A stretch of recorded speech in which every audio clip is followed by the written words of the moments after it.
E a pergunta que não quer calar que a galera fez: Fabrício Verdun fez amor com suco ou não para essa luta?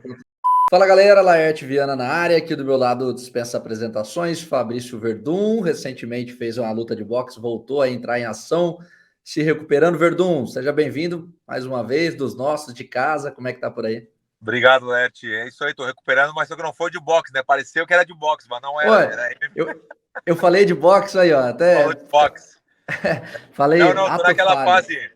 tô naquela fase de recuperação, né? É que uma luva, como é que uma luta sem luva realmente é diferente, né? Eu não pensava que ia ser tanta diferença, né? Eu pensava que ia ser uma diferença pequena, mas é que machuca muito mais, né, Leti? É uma coisa que a gente conseguiu ver, né? Que é uma luta com mais cuidado, né? Nem eu nem o Cigano estávamos naquela necessidade de mostrar trabalho para as pessoas, de querer mostrar alguma coisa, aquela fome que o cara sempre tem antes de lutar por um título, até chegar num título. É diferente a sensação de largar na mão e brigar.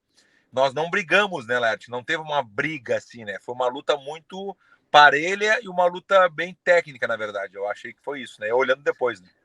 Ato falho, eu falei boxe sem luva porque a gente está acostumado no boxe, mas é claro, foi MMA sem luva. Eu quero até falar sobre isso, só lembrando para a galera se inscrever aqui no canal, ativar o sino e deixar o like. Antes de falar da luta, Verdun, eu quero entrar nesse tema, mas um pouco antes, sobre a preparação em si. Você sempre foi um cara muito sorridente, né? Brincalhão nas redes sociais, mas dessa vez você estava um pouco diferente, né? Um semblante mais sério, focado. Parecia ali que estava em alguns momentos até meio pilhado no bom sentido. Por que essa mudança toda de postura nessa preparação antes dessa luta?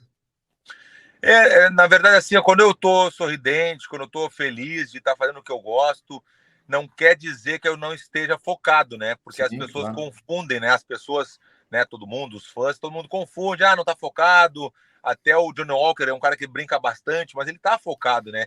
Teve várias vitórias, dando o exemplo dele, que é um cara que tá na atualidade agora e brinca muito. É da personalidade de cada um, né? Eu sempre fui assim também. Quando eu na época que eu não estava falando besteira, até contra o Cigano, lá atrás, quando começou tudo, eu falei muita besteira naquela época e não era o que não era eu não sou de falar besteira, eu só falo se o cara me falar alguma coisa, se o cara me xingar ou falar alguma coisa assim, faltando respeito, eu vou revidar, eu vou sempre devolver com a mesma moeda, às vezes até pior. Então, eu não queria que voltasse atrás, como na minha cabeça, no trabalho que eu estava falando de cabeça, né, com o Eric Faro, de foco e performance, eu não tinha que estar voltando atrás e pensando naquela época. Então, foi o que eu decidi fazer, ficar mais quieto na minha, mais sério, ficar mais assim, sem falar muita coisa, que eu não gosto de falar. E quando eu falei naquela época, ao mesmo tempo foi bom e ruim, porque eu aprendi muito naquela época, virei campeão do UFC, o Cigano fez um caminho reto para ser campeão do UFC. Logo depois que o Cigano me ganhou, ele foi campeão, numa linha reta.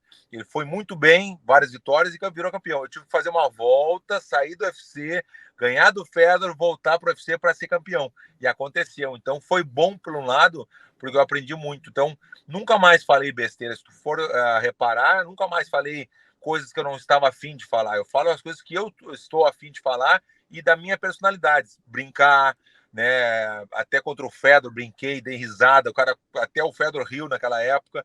Então eu só quis não falar besteira e não fazer o mesmo erro que eu tive da outra vez, que eu achei que eu errei. Falei que lutaria com o Cigano, com o Brock Lesnar na mesma noite, né? Eu falei uma coisa que pô, nada a ver. Falei uma besteira e eu sei disso, né? Então eu não queria falar nessa vez agora, eu preferi ficar na minha, quieto, bem concentrado como eu estava muito concentrado e bem preparado eu estava também. Esse ponto que você citou é muito interessante, porque a galera confunde, né? Como se cara fechada fosse vencer alguma luta, né? Isso é uma É verdade. besteira que o pessoal acha. O Michel Pereira entra dando pirueta e tá aí, 5 vitórias seguidas. Então, isso realmente não tem nada a ver. Isso é interessante. Sobre a luta em si, Verdun, você falou que parou para analisar tudo certinho. Qual que é a avaliação que você fez? De fato, foi uma luta mais estudada, né? Muito mais cautelosa, todas essas questões que você falou o fato de não ter luva, que acaba interferindo. Qual que é a avaliação que você faz agora, depois que conseguiu reassistir a luta? Sim, sim, vi a luta algumas vezes, né? E eu achei que eu estava muito bem preparado fisicamente, Uma coisa que eu notei muito também, que claro que as pessoas, eu não quis mostrar muitas coisas também no Instagram, não queria mostrar minha estratégia, não queria mostrar muitos treinamentos, mostrei alguma coisinha, mas não muito. Então, por exemplo, assim, o treinamento foi 100%. Eu senti assim, claro que tem sempre aquela coisa que as pessoas não enxergam, né? Que é as lesões. Eu estava muito acostumado, fiquei 3 anos sem treinar luta e virei bodybuilder. Não, brincando, bodybuilder não, mas Sim. muito andando com os bodybuilders e realmente eu estava muito bem fisicamente. Por isso que eu aceitei essa luta, porque eu estava bem fisicamente, mas não fisicamente para a luta. Eu tive que me adaptar em 2 meses lá com o mestre Rafael Cordeiro, a adaptar meu corpo para a luta. Quando eu cheguei nos Estados Unidos forte, depois de 3 anos sem lutar, só musculação, corrida, achando que estava muito forte, realmente eu estava forte. Só que eu sentia muito os bíceps, mas demais, assim, eu treinava, eu tinha que ir direto fazer massagem, porque eu não aguentava de dor. Eu falei, alguma coisa está acontecendo. Mas, Verdun, tu tá fazendo só musculação, não treina a luta há 3 anos. O que tu quer? Não tem como, né? É outro tipo de corpo. Bem fisicamente, aparentemente bem, não quer dizer que tu está bem pronto para a luta. Então, eu tive que Exato. adaptar isso muito bem nos meus treinamentos. Correu tudo bem, como eu te falei, teve algumas lesões, né? As pessoas também não. Eu escondia o máximo que eu pude, quebrei 2 dedos do pé 10 dias da luta. E eu sempre gosto de falar, Laerte, porque as pessoas confundem também. E eu não estou dando desculpa, eu só estou dizendo o que aconteceu. Tirar os méritos do Cigano, não vou tirar os méritos, porque ele foi melhor que eu estou consciente disso, né? Que ele foi melhor que eu e acabou. Não tem, eu nunca fui de dar desculpas. Se tu for olhar as minhas derrotas, eu nunca saí depois falando alguma coisa, porque foi isso. Não, eu não tenho. Isso é a pior coisa, é o manual, né? É o manual do cagalhão. Eu não chamei no manual do cagalhão nesse sentido de falar isso, né?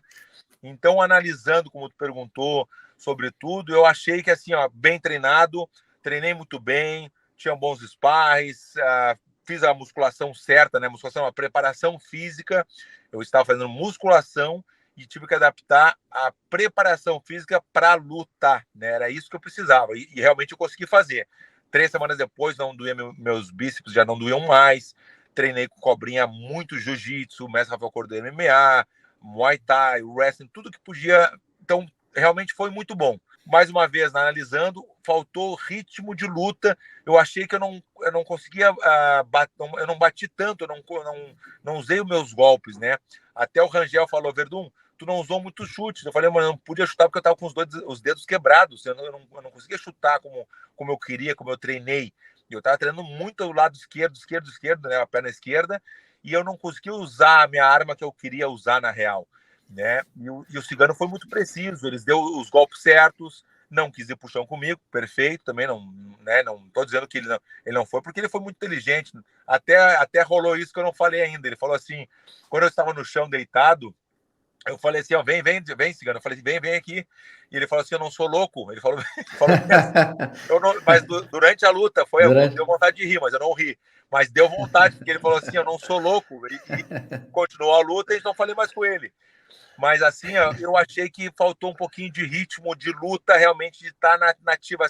E a coisa também que falaram muito também, que eu até queria falar, aproveitando esse espaço, o Verdun foi espancado. Eu nunca fui espancado na minha carreira. Em 26 anos, eu nunca fui espancado. Nocauteado, já fui nocauteado, dormi. Mas espancado, de o cara ficar 3 rounds me batendo até eu não aguentar mais, o juiz tem que parar a luta, nunca aconteceu. Entendeu? Isso eu tenho orgulho de falar, porque é verdade. Nunca aconteceu um espancamento, eu nunca fui espancado, só pela minha mãe. Isso aí eu também, já tenho isso no meu cartel também.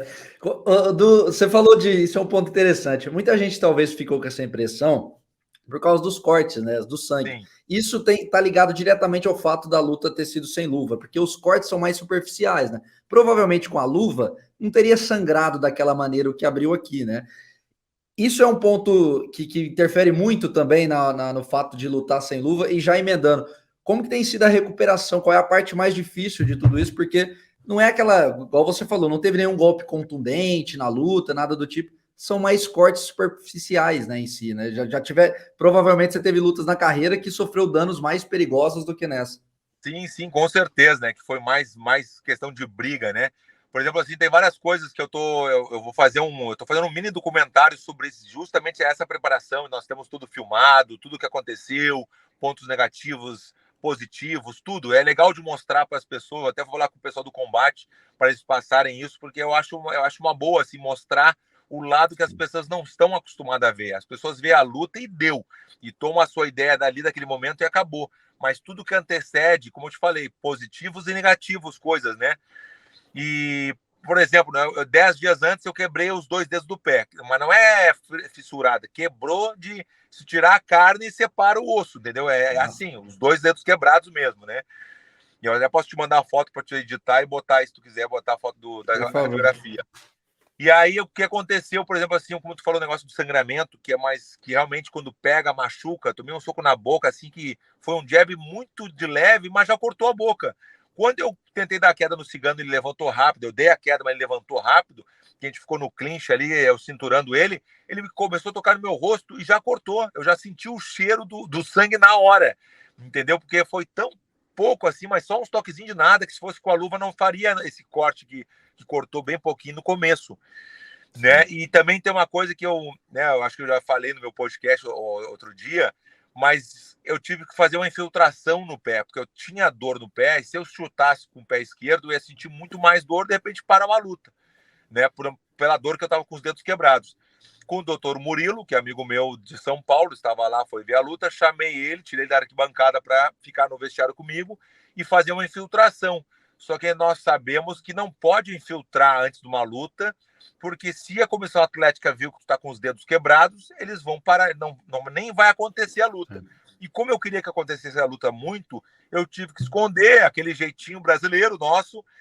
E aí botei o Guto, meu fisioterapeuta, e o Babalu na frente. O cara da comissão sempre olhando, sempre nos analisando, olhando para trás. Ele está olhando a luta ali na televisão, mas está sempre nos olhando para ver se tem alguma coisa, tomar alguma coisa antes, eu não sei. Só que ele fica ali olhando, o tempo inteiro, 3 horas te olhando. O doutor Murilo sentou assim atrás dos guri, atrás do Babalu e do Guto, e eu vendo a luta assim para frente.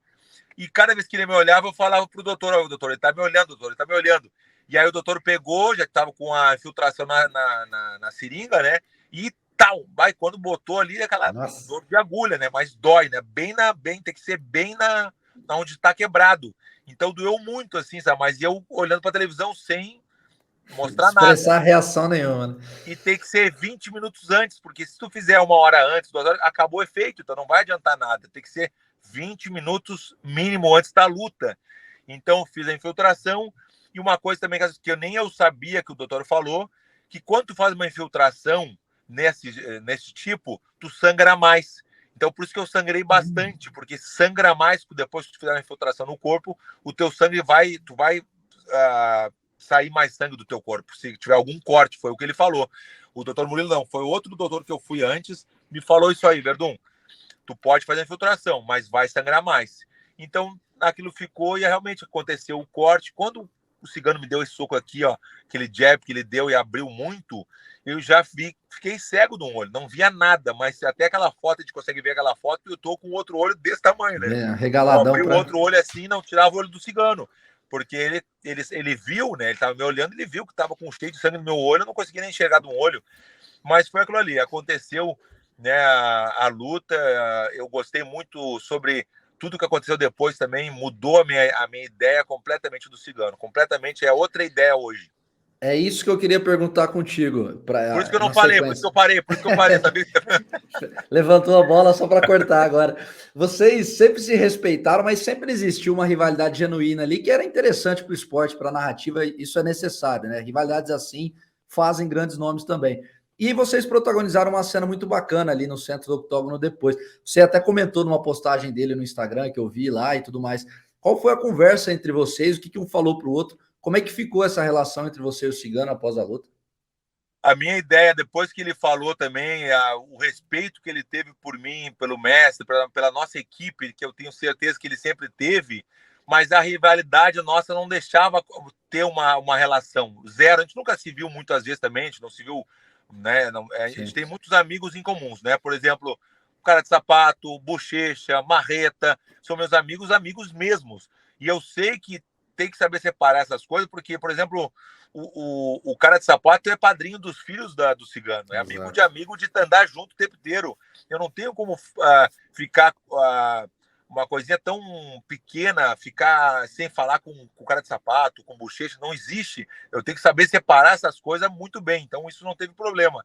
Mas a nossa rivalidade sempre foi lá de trás, por eu falar aquela besteira, o Cigano me ganhar a primeira vez que ele lutou no UFC, então tinha aquela distância, ao mesmo tempo, como falou, tinha um respeito, a gente sempre se respeitou, ele não falou muita coisa também, eu não falei nada também, a gente se respeita, e logo depois que acabou, ele veio falar comigo, pô, aceitei, porque realmente eu vi uma sinceridade no que ele estava falando, 100%, eu sabia que ele era gente boa, só que eu não queria aceitar, eu não podia convidar o Cigano para o meu podcast, porque não ia ter assunto, não ia ter clima para falar com ele, se fosse antes. Hoje em dia eu já convidaria, até quero falar com ele, pegar o telefone com alguém, falei com ele no Insta, falei com ele, mandei mensagem para ele, até brinquei depois, falei, pô, Cigano, depois tu me surpreendeu com a tua atitude sincera que eu vi, tu falando da nossa equipe, do mestre, de mim, eu gostei muito, então a rivalidade acabou aqui.